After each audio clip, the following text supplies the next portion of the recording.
समृद्ध बनने की असीम शक्ति। Doctor Joseph Murphy. अध्याय 4, ईश्वर के साथ साझेदारी करें।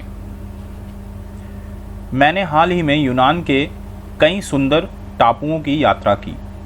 इनमें मेरी ऑस्ट्रेलिया, रोडेशिया, दक्षिण अफ्रीका और अन्य देशों के कई पर्यटकों से मुलाकात हुई। मैं ये देखकर दंग रह गया कि इनमें से कई व्यवसायों और पेशेवर लोगों को मस्तिष्क के नियमों का काफ़ी अच्छा ज्ञान था। उन्होंने खुद को अपने उच्चतर स्वरूप के साथ एक रूप कर लिया था और जैसा उनमें से कुछ ने कहा, हमने ईश्वर को अपना वरिष्ठ साझेदार माना है और अपने कामकाज में उसका मार्गदर्शन मांगा। हमने प्रार्थना की कि सही कर्मचारी हमारी ओर आकर्षित हों। हमने दुआ मांगी कि असीम प्रज्ञा हमारे प्रोडक्ट्स के निर्माण, बिक्री और वितरण की आदर्श योजना प्रकट करे। हमारी कामयाबी और उपलब्धि का श्रेय हमारे उच्चतर स्वरूप के मार्गदर्शन को ही जाता है। इनमें से कुछ लोग भवन निर्माता थे तो कुछ आर्किटेक्ट, इंजीनियर, बिजनेस एग्जीक्यूटिव और खदानों या अन्य बड़ी कंपनियों के संचालक थे। उन्होंने अपने जीवन के सभी पहलुओं में ईश्वर को अपना मार्गदर्शक, सलाहकार और परामर्शदाता बनाया। फलस्वरूप वे अपने सबसे ऊंचे सपनों से भी ज़्यादा दौलतमंद बन गए। कई लोग ईश्वर को एक तरह के पिंजरे में बंद करके रखते हैं और उसे तीज त्योहार, विवाह, अंत्येष्टि और अन्य खास अवसरों पर ही बाहर निकालते हैं। ईश्वर कोई आसमान में रहने वाला जीव नहीं है, बल्कि वह बुद्धिमत्ता और शक्ति है जिसने आपको बनाया है, जिसने आपके हृदय की धड़कन शुरू की, जो आपके सिर पर बाल उगाता है और आपके सारे अत्यावश्यक अंगों को नियंत्रित करता है। तब भी जब आप गहरी नींद में सोए होते हैं, यदि आप अपने भीतर की बुद्धिमत्ता और शक्ति को पहचानते नहीं हैं या उसका इस्तेमाल नहीं करते हैं, तो इनके आपके पास होने का क्या फ़ायदा। आपके भीतर के असीमित मस्तिष्क और प्रज्ञा का नाम ही ईश्वर है। वास्तव में आप इस शक्ति का हमेशा उपयोग करते हैं, चाहे आपको यह बात मालूम हो या ना हो।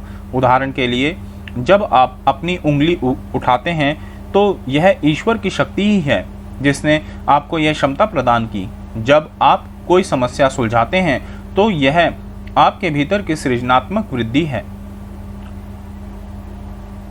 जो जवाब सुझा रही है। जब आपकी उंगली कट जाती है तो असीमित उपचारक उपस्थिति वहां थक्का जमा देती है और उसे दुरुस्त करने के लिए उसके चारों ओर नई कोशिकाएं बनाती है।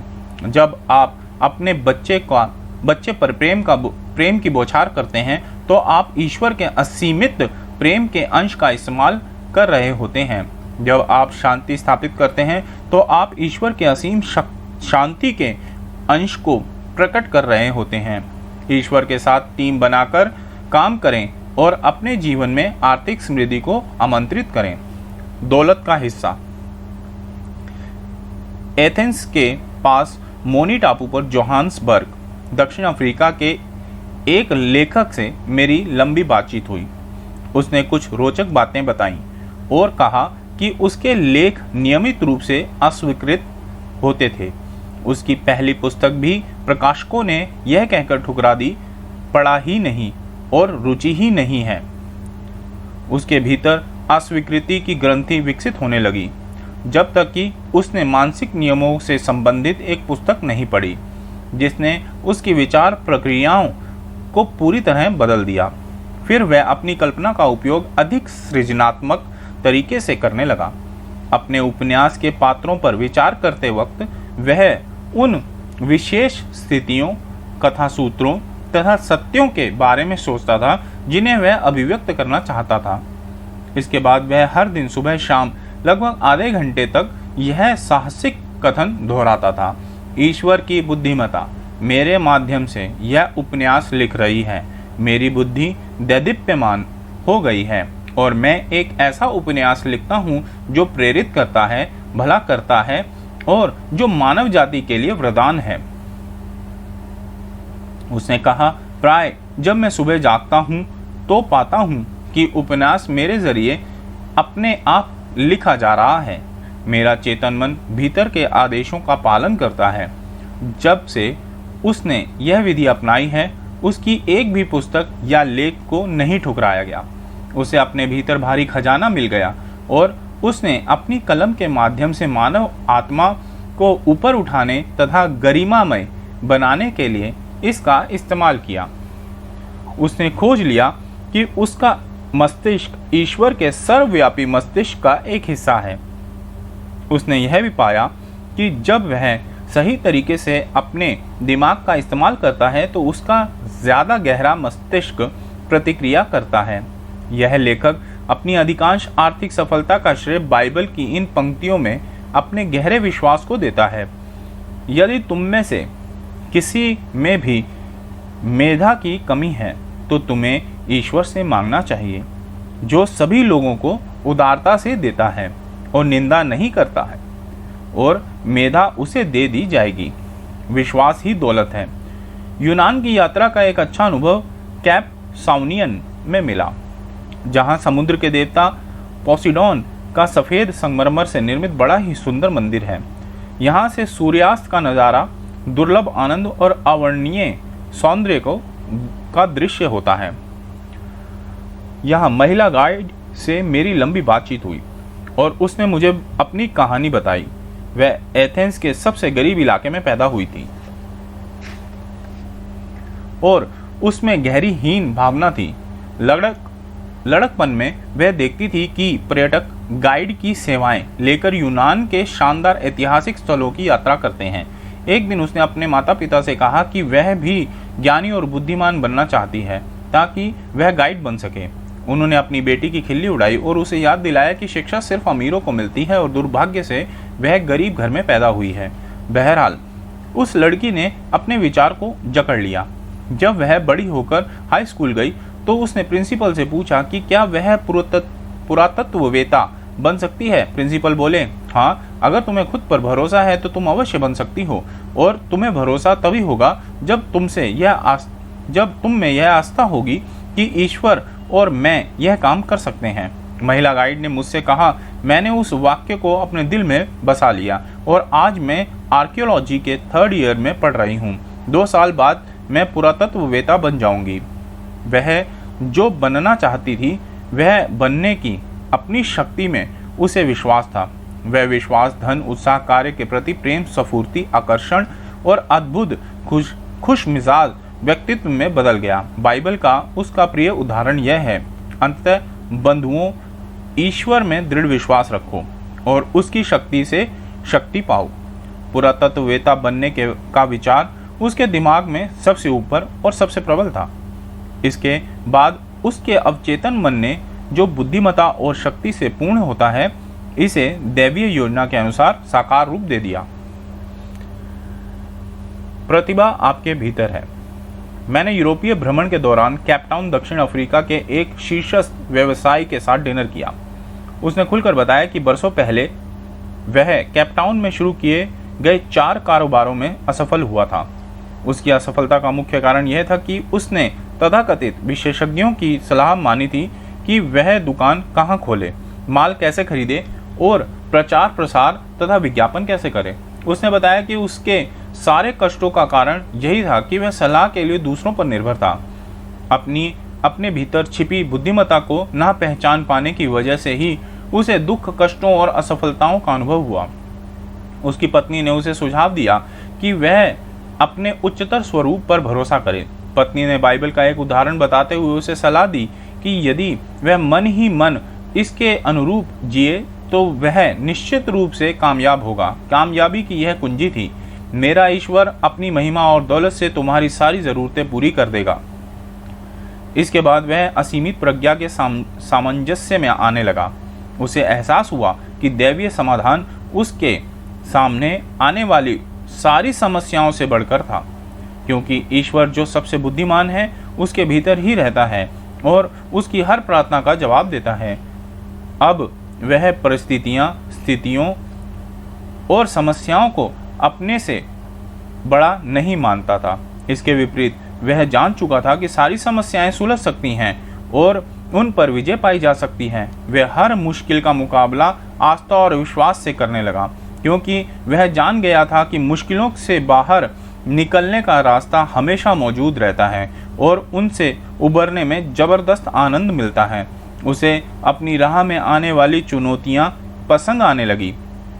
उसने अपने भीतर की बुद्धिमत्ता और ज्ञान को खोज लिया। इसके बाद वह अपने सामने आने वाली परिस्थितियों और स्थितियों का सम्मोहित शिकार नहीं रह गया था।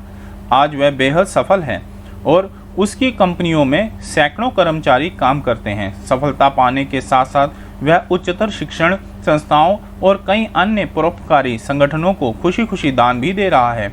आप उसे पूर्ण शांति देंगे, जिसका मन आप में रमा है, क्योंकि उसे आप पर विश्वास है।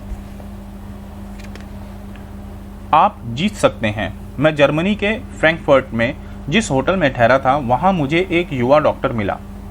उसने मुझे बताया कि उसने यहाँ वहाँ काम करके कॉलेज की पढ़ाई पूरी की है और इसका सारा खर्च खुद जुटाया है।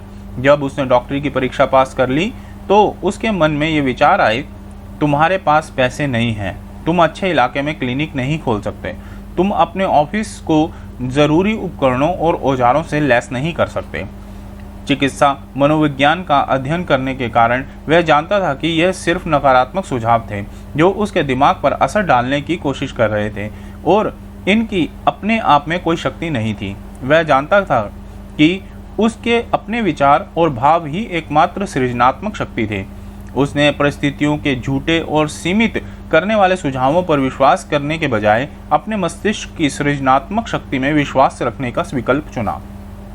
उसने अपने मन में बाधाओं, रोड़ों, विलंब और समस्याओं से संबंधित सारी धारणाएं हटाकर मस्तिष्क को साफ कर लिया और अपने मस्तिष्क की सृजनात्मक शक्ति से अपने लिए आदर्श ऑफिस खोलने को कहा।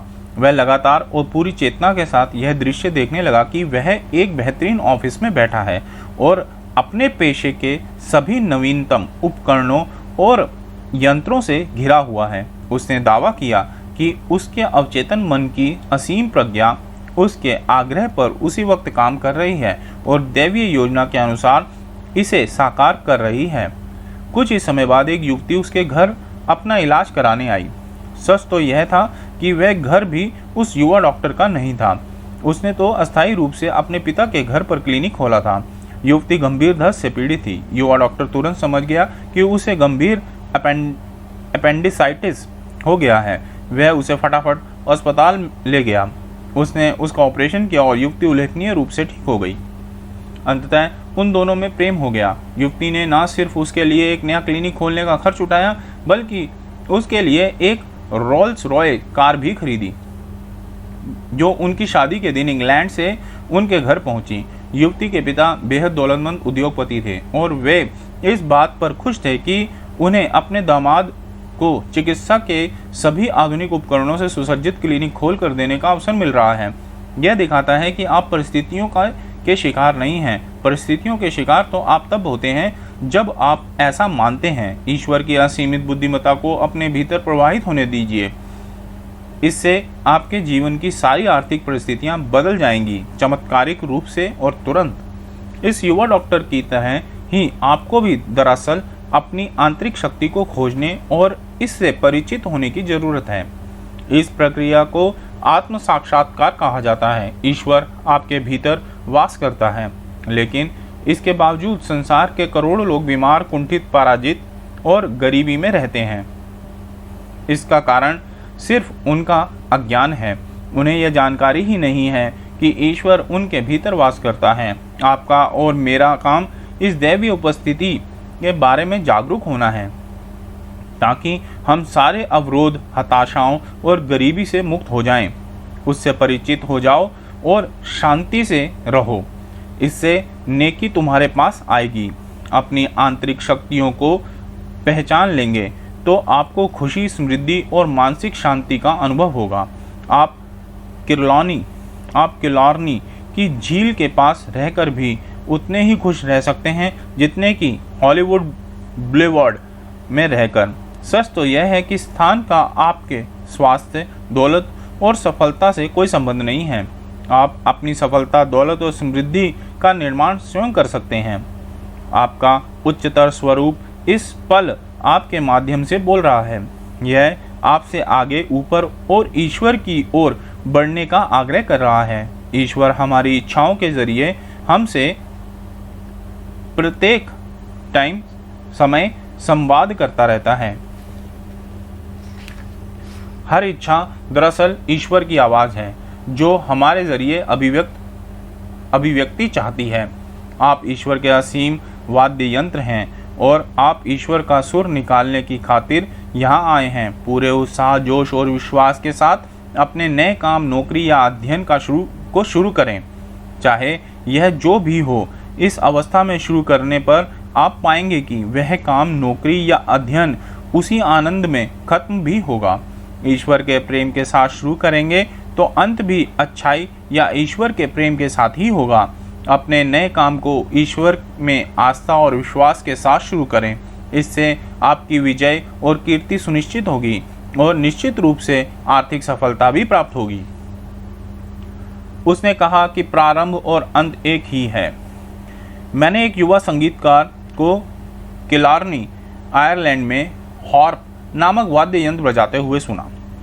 मेरे साथ मेरी एक बहन भी थी जो इंग्लैंड में रहती है और फ्रेंच, लैटिन तथा गणित पढ़ाती है। मेरी बहन ने टिप्पणी की, इतना मधुर संगीत तो मैंने आज तक नहीं सुना। यह लड़की बेहतरीन हॉर्प बजाती है। हमने उस युवती को अपनी टेबल पर डिनर के लिए आमंत्रित किया। उसने बताया, हॉर्प बजाने से पहले मैं इस तरह से प्रार्थना करती हूँ, महान संगीतकार ईश्वर मेरे माध्यम से हॉर्प बजाता है। मैं उसकी सेवक हूँ और मैं उसके लिए बजाती हूँ। वह मेरे ज़रिए अपना खुद का गीत बजाता है। वह प्रेम की धुन निकालता है क्योंकि ईश्वर प्रेम है। इस तरह मैं शुरू करती हूँ और जीवन का नियम यह है कि प्रारंभ तथा अंत एक ही होते हैं। मैं दैवीय चीज़ों के प्रेम, प्रशंसा और आराधना के साथ आरंभ करती हूँ, इसलिए परिणाम भी उसके प्रेम, सौंदर्य और महिमा के चित्र जैसा ही होता है।